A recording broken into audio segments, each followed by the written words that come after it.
Alors, dans cette vidéo, nous allons répondre à la question suivante. Qu'est-ce que la croissance endogène? Alors, faut savoir que dans les années 50-60, Robert Solow, en fait, considérait que, bon, il est possible de contourner la loi des rendements décroissants, hein, je vous rappelle ce que c'est en dessous, hein, et donc d'éviter que l'économie n'aboutisse à ce qu'on appelle un état stationnaire. Un état stationnaire, c'est quand la production n'augmente plus. Alors, comment contourner la loi des rendements décroissants? Comment éviter qu'on aboutisse, en fait, à une croissance économique nulle? Bah, c'est tout simple en fait, hein. On peut avoir de la croissance économique à long terme, tout simplement grâce au progrès technique. Donc Solow a vraiment mis en évidence dans les années 50-60 l'importance du progrès technique pour pouvoir permettre à long terme de lutter contre un état stationnaire. Alors, ce qui est un petit peu embêtant par contre, c'est que dans ces modèles, il n'explique pas véritablement l'origine du progrès technique.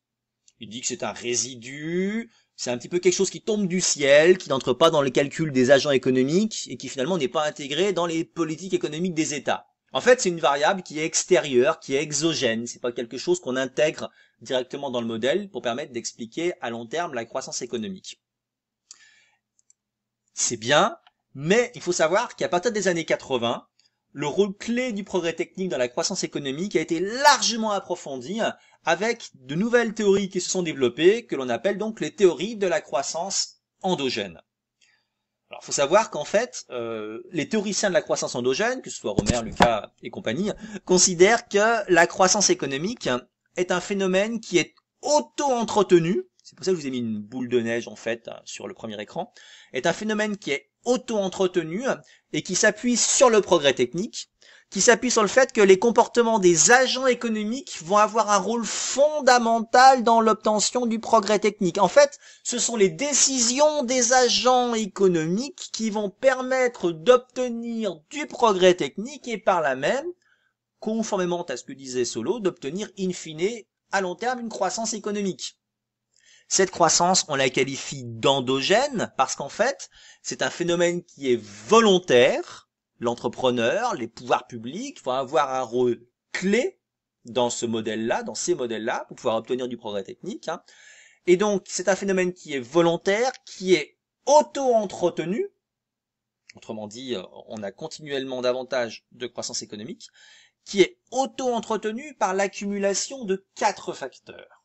Le capital physique, le capital humain, le capital technologique et le capital public. Nous allons les étudier successivement. Alors, le capital physique, c'est tout simplement l'ensemble des capitaux fixes présents dans l'entreprise.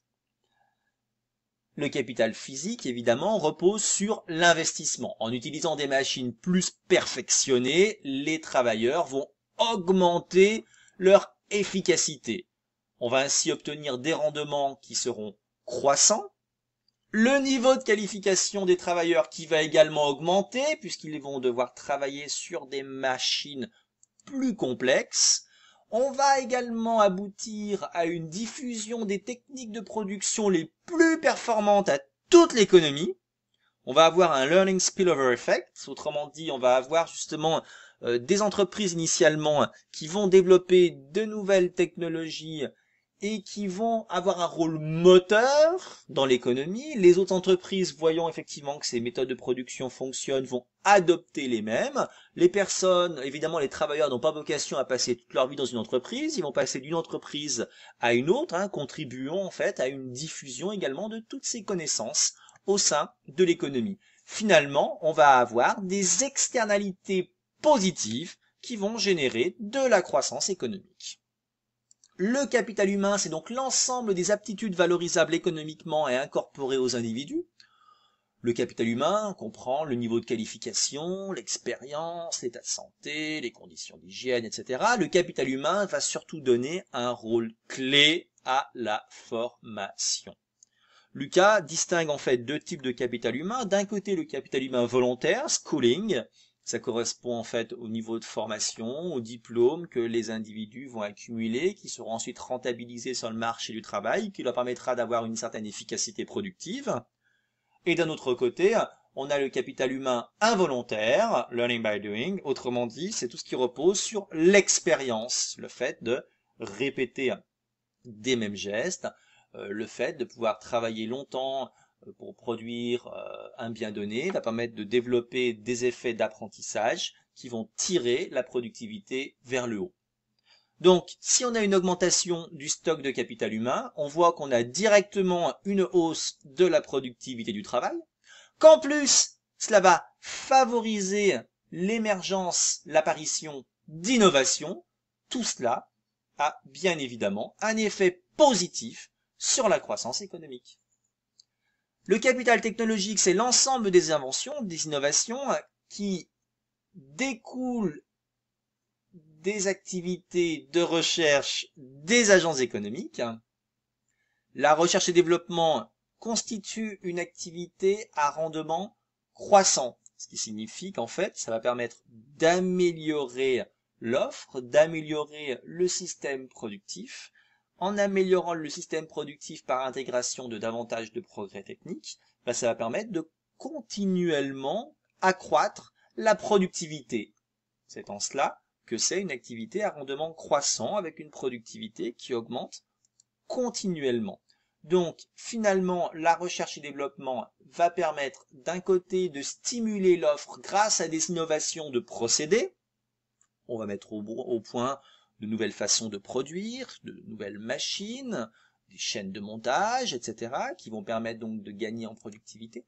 Et d'un autre côté, la recherche et développement va également permettre de stimuler la demande par le biais des innovations de produits. On va mettre au point de nouveaux produits qui vont justement susciter un acte d'achat auprès des consommateurs. Et globalement, en stimulant conjointement l'offre et la demande, ça va permettre de tirer la croissance économique vers le haut. Le capital technologique, en fait, a 4 caractéristiques. Tout d'abord, c'est un bien cumulatif qui s'appuie sur les découvertes passées. Comme le disait Newton, si j'ai vu plus loin, c'est en montant sur les épaules de géants. C'est ça qui est intéressant. Ça veut dire qu'en fait, on aura toujours plus en fait de capital technologique, toujours plus d'innovation. Donc finalement, toujours plus de croissance économique. Le capital technologique a également comme caractéristique qu'il est générateur d'externalités positives car les brevets sont limités dans le temps. Autrement dit, même si une entreprise se retrouve en situation de monopole et qu'elle est protégée pendant un laps de temps donné par un certain nombre de brevets, il y a un phénomène d'imitation. Je veux dire, s'il y a beaucoup de profits, les concurrents vont pas la regarder sans rien faire. Ils vont essayer également, bien évidemment, de pouvoir rentrer sur ce marché, de produire les mêmes biens. Et finalement, on va avoir une diffusion petit à petit qui va se faire à toutes les entreprises concurrentes et ensuite à toute l'économie de nouvelles techniques de production, de nouveaux produits et finalement ça sera positif pour tout le monde, aussi bien pour les entreprises que pour les consommateurs. Le capital technologique constitue également un bien collectif dans la mesure où en fait il est constitué de connaissances qui sont accessibles à tous à des coûts relativement faibles voire nuls, notamment grâce à la diffusion incroyable d'informations via Internet. Enfin, le capital technologique est un facteur de croissance, à savoir que grâce aux innovations, on va avoir de nouveaux produits, on va avoir des produits anciens qui vont être améliorés, donc on peut avoir des innovations mineures, des innovations majeures, de nouveaux marchés qui vont se développer, et donc à partir de là, bien évidemment, on aura toujours plus de croissance économique. Enfin, donc, pour terminer, le capital public, c'est l'ensemble des infrastructures financées par les pouvoirs publics dans le domaine des réseaux de transport, que ce soit les routes, les ports, les aéroports, etc. Des réseaux de communication, la fibre optique, réseau 4G, 5G bientôt, etc. Au niveau éducatif, ça va des écoles aux universités, de la santé, etc., etc. Le capital public, c'est véritablement quelque chose qui est fondamental dans la mesure où un capital public élevé va déjà favoriser la circulation des personnes et des marchandises. Ça c'est important, parce que mine de rien, ça sera une source de productivité. Ça va attirer les entreprises étrangères, donc finalement ça va permettre de créer des emplois chez nous, ça va permettre de créer davantage de richesses, ça va permettre d'attirer donc des entreprises avec de nouvelles technologies.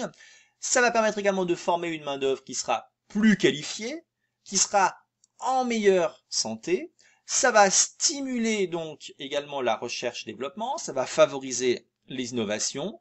On voit que globalement, tout cela va permettre d'accroître la productivité et une fois de plus, bien évidemment, cela sera source de croissance économique.